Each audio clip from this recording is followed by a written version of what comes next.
I'm Kristen Russell, and I am the one.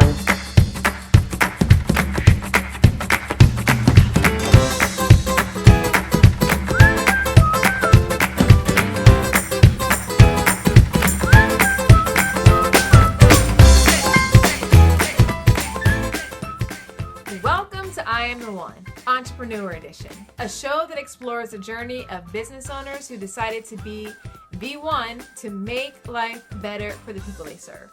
I'm your host, Sonia Thompson, and today's guest is Kristen Russell. Kristen is the founder and CEO of Fall River Employee Benefits. It's a full-service employee benefits brokerage that helps companies tackle their benefits challenges in a whole new way. We can learn so much from Kristen's experiences in building a business from the ground up, all while learning new skills along the way. So I'm super excited to share her journey with you today. But before we get into the interview, I want to let you know that this episode is brought to you by Try Business School. Get the information you need to build the business of your dreams, step by step. Visit trybizschool.com, that's trybizschool.com, and get started with your free e-course, the 4 people you need to build a successful business. Now, let's get to it. Here's Kristen. Hey, Kristen, thank you so much for joining me today. How are you? I'm doing great. How are you, Sonia? I'm doing well. All right, let's go ahead and dive right in. Tell me about Fall River Employee Benefits. Sure, you bet. Fall River is a brokerage firm. We are a health insurance brokerage that works with mid-sized corporations to help them tackle their benefits challenges in a much more proactive way and navigate the compliance minefield that all companies are facing now with the Affordable Care Act and other regulations. Wow. Healthcare is such an important part of our lives, our daily lives. It's something that we all need. But it's not something a whole lot of people know something about. That's true. So how did you get into this, and what was a problem that you saw that existed at the time in which you started your business? Sure. That's a great question. I come from a completely different side of this business. I'm an actuary by background, which means I'm a numbers nerd. And I grew up in this business working for insurance companies. And, I was setting the prices and handing out all the renewals to companies all over the country. And what I saw was that the brokers that were helping out these clients were wonderful people, great relationship people, but they didn't always have the knowledge or the technical skills to really help their clients be strategic. And so I would say that, something like 80% of the brokers I worked with just weren't giving their clients what I felt they needed. So to me, that was the problem. And it wasn't until I left that insurance company, worked for a consulting firm, and also helped my husband start his business that I decided, wow, I could do this. I want to help these employers solve these problems, and I know I've got the skills. Very cool. So what were the life circumstances that were going on with you at the time in which you started the business? Like enabled you to say, I can do this, and let me go ahead and venture out and try and do this myself. Right. Well, there were 2 big things happening, which I alluded to. The first was that I had left the insurance company environment to go work for a consulting firm. And so I felt like I really understood how to work with clients and how to consult to them. And then the other thing that was happening was that my husband had just started his own business in a completely different field. He's a photographer. And when I helped him launch his business, I kind of caught the bug of being an entrepreneur and said, this is for me. I had so much fun helping him start his business. I said, I got to do this myself. This is a hoot. That's awesome. Do you still feel that way? Is it still, all these years later, do you still feel like it's so much fun still? I do. It's different in that it's not the giddy highs and the depressing lows that it was early on in the beginning, but I still absolutely feel there's nothing I'd rather be doing than owning my own business, building a company the way I want it to be, and providing a great place for employees to go to work. Oh, that's a wonderful feeling. It is. Now, whenever you got started, what was your biggest fear that you had about venturing out on your own? Do I have to narrow it down to one? I had so many fears. I was terrified. I was always the primary breadwinner for our family, and I had 2 kids nearing college age. And so my biggest fear was financial, in terms of, can I generate enough revenue to not only pay the bills of the business, but I also had these enormous responsibilities to pay the mortgage and pay for a couple of college tuitions that were looming. And I was just terrified on a daily basis for, close to the first couple years of how I was going to bring in enough revenue. Right. So what did you do to overcome those fears? Because that is a really big responsibility, something that you kind of have hanging over your head. What did you do to make it, to push past it? Sure. I had to get the help of a coach, honestly. I don't think I could have done it without that. I had a coach who helped me break down my fears, understand what was real, what was not real, embrace alternate ways of looking at situations to realize, yes, this is a really daunting situation, but I've been in daunting situations before and I overcame it or whatever. It wasn't just positive thinking or anything like that. I really benefited from a very gifted coach that actually I still work with today. And I also joined a CEO forum group called Vistage, which puts me together with 12 other business owners, and we form each other's sort of board of advisors. And having these seasoned professionals help me navigate the real challenges my business has been really invaluable. Yeah, I hear this often from people who are doing really well with their businesses. They don't go it alone. They go ahead and they enlist in help of others, whether it be a coach or peers to help them get over that hump. Right. It's so critical. I am a very strong, independent kind of person, and I have been so benefited by people that have guided me along the way. Now, couldn't have done it without. At what point in your journey did you get that coach? Was it right at the beginning, or was it after you had gone for a little while? It was actually right at the beginning. I was still in the formulation phase, and this is kind of funny, I had a 3-year plan where I was going to put up my website, build the business, and I was going to, maybe over a 3-year period, go part-time at my job and all of that kind of thing. And I had an introductory session with my coach about 3 months into this process where I was still working full-time at my job. And he asked me a simple question of, if nothing changes between now and a year from now, that you're not any further along in starting this business, to what extent is that okay with you? Scale of 1 to 10, how big of a disaster is that?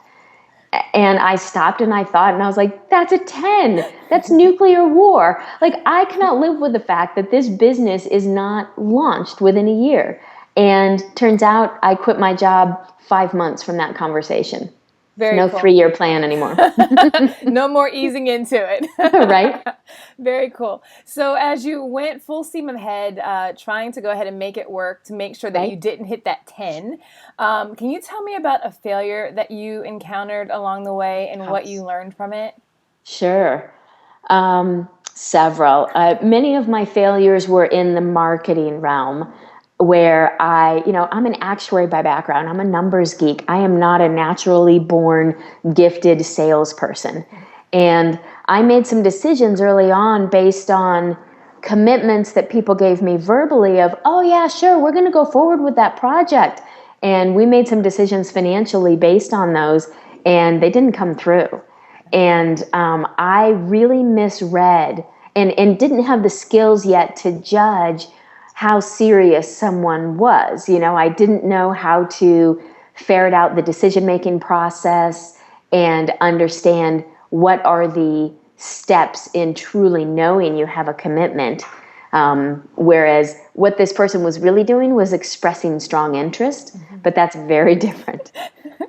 So what did you do, since you said your background is more numbers, not marketing? What did you do to sort of brush up on your marketing skills to be able to have that? Because that's an important part of your business. Yes, it very much is.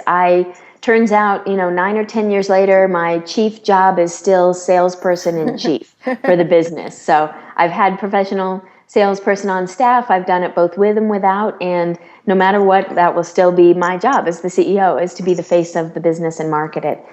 I had to get a lot of help in this area. I fortunately had the benefit of this coach, who was not just a life coach, but he's also a business development coach. And he helped me learn a lot of strategies for marketing, and also introduced me to some other websites and tools that enabled me to get moving regarding the marketing. What I really learned was that there's not a perfect magic secret for marketing. It's really about, I know everybody is like waiting for what's the one silver bullet, right? I'm sure you get asked that all the time, Sonia, as a coach. I have found that it's all about doing something consistently every single week and consistently spending at least 20% of my time marketing or in sales. And especially marketing. Marketing is sort of those early steps where you're getting people to go from complete strangers to people who are kind of interested in your services, and then the selling process is the rest. But to spend at least 20% of time on marketing, no matter how busy I was on other things, that's been my magic formula. Now, what I do within that marketing time, that's varied over the years. But over time, I've consistently zeroed in on, 3 or 4 strategies that have really worked for me. And it's just a matter of continuing to try to do something in those areas. Oh, no, that's very good feedback, that you have to dedicate time on a consistent basis to make sure that it works for you. And, most people get busy with their work. They're really busy and they say, oh, I don't need to market right now. I have a ton of work. But the problem is that inevitably dries up. And then what? You have to be creating that pipeline all the time. Absolutely. Now, what has been your proudest moment so far? Wow. I'm in an industry that is very fractured, meaning there are thousands of competitors in my industry competing with me every day. And yet there are some giants in my industry that are, billion-dollar, multi-billion-dollar corporations that compete all over the globe.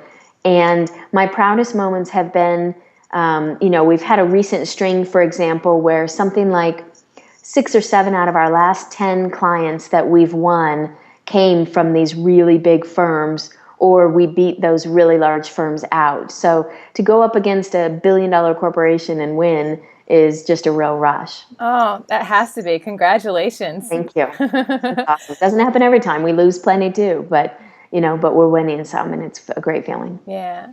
Now, what advice would you give to your younger self at the point in which you got started as an entrepreneur? Well, it's interesting. I'm torn because, in a way, I'm glad that I didn't know then what I know now. Had I known that it would take me several years, not just a few months, to build a sustainable amount of revenue each month, I might not have started, right? So I don't know that I want to clue my younger self in on that, because I wouldn't give this journey up for anything. But I would just communicate to that younger entrepreneur to say, it is going to be all right. You've just got to keep plugging and it will come. To just really believe in it. And I mean, I spent so much time in stress and worry, and I just would, want to tell my younger self to relax, don't worry, keep plugging away and doing the footwork, but the results will come. Yeah, that's great advice, because it happens to all of us. Our expectations are definitely a lot of times don't match up what the reality is. Yes, so true. Now, what would you say have been your 3 keys to success? Excellent question. Well, again,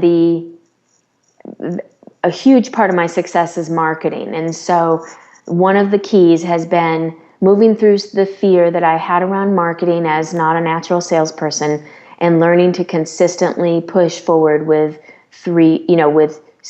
strategies that have worked for me, consistently never giving up on marketing. Another has been to push for absolute excellence at all times in the product that I deliver. I'm almost embarrassed to look back at the product that we delivered to our clients 5 years ago, 3 years ago, even a year ago. We're significantly better than we were then. So, the fact that we've continued to get better, continuous improvement, and that's been a difficult journey, because I've had to let some staff go because they couldn't help me get to the next level of excellence, and they weren't even prepared to come along for the ride. And so that's been difficult. A third key for success, I guess, is, again, that never going it alone, having a board of advisors, having a coach. When I first hired that coach, he asked me to make a 6-month commitment, which is, pretty standard and reasonable. And I thought to myself, I can't afford coaching for 6 months. I just need to do this for a couple weeks until I get all the answers. And turns out my coach and I have been working together, talking twice a month. December will mark our 10-year anniversary. Wow. So it's been one of the best investments I've been in my business, is getting some help and realizing I can't do this alone. Very cool. Yep. Now, how are you different now? How has entrepreneurship changed you at all in your life? Very much so.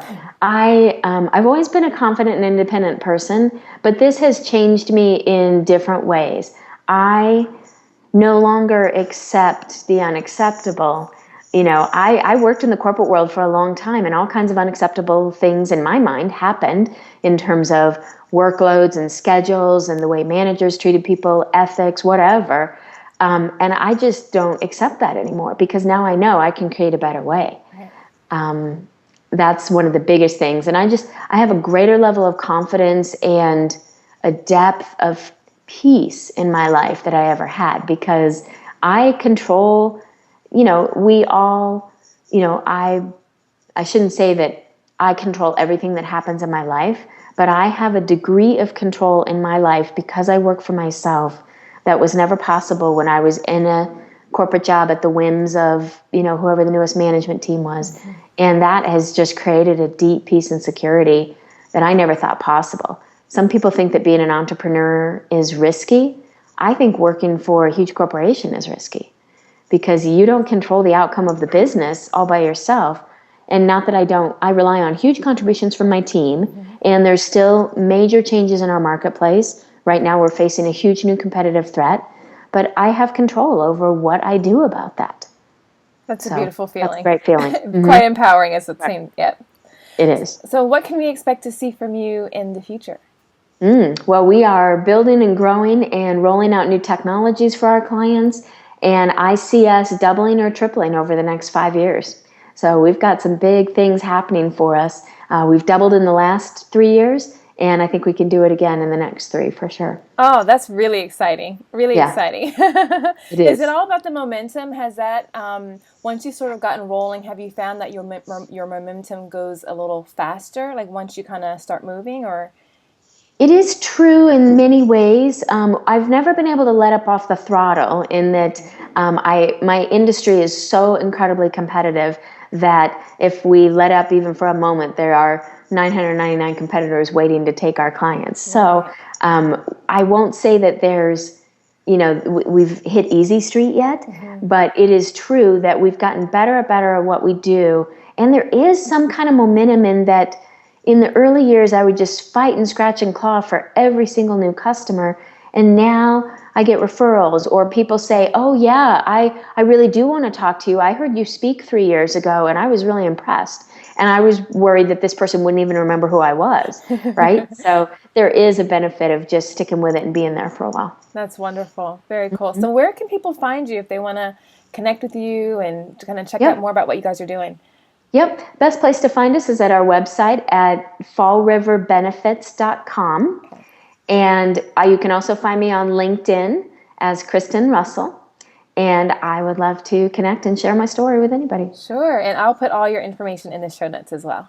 Great. All right. And before I let you go, I do have a bonus question. And that bonus question is to deliver a line from a movie that sticks in your mind. Wow.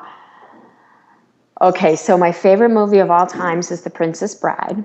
I love that one. So one of my favorite lines from that is, and I'm paraphrasing, I think, life is pain, Highness. Anyone who tells you different is selling something. So that's one of my faves. Very good, very good. I love that movie. I watched it over and over and over again when I was younger. Me too. I just watched it in Spanish. Very good. Very good. All right, Kristen, this has been so much fun. Thank you for stopping by Sonia. and sharing your experiences. Absolutely. We can all learn a lot from them. And thank you for what you're doing for entrepreneurs. I know they'll all benefit quite a bit. Oh, thanks again. Kristen had so many wonderful things to share, but there was one thing in particular that stood out to me. And that brings us to today's I Am the One challenge. It's great to invest time in learning from others, but you've got to apply those lessons if you want to make them work for you. So based upon Kristen's insights, here's today's challenge question for you. As a chief salesperson and marketing officer of your business, how much time will you set aside each day to do a task to promote your business? In addition, what is the most important sales and marketing task you need to be working on right now to advance your business? Think about it and then head on over to IamTheOne.fm and let me know your answer. Leave it in the comments on the show notes page or even tweet me at Sonia E. Thompson. I'll be on the lookout for you. Until next time, keep working on building your dream business so you can make life better. Somebody's waiting on you. Thanks for watching.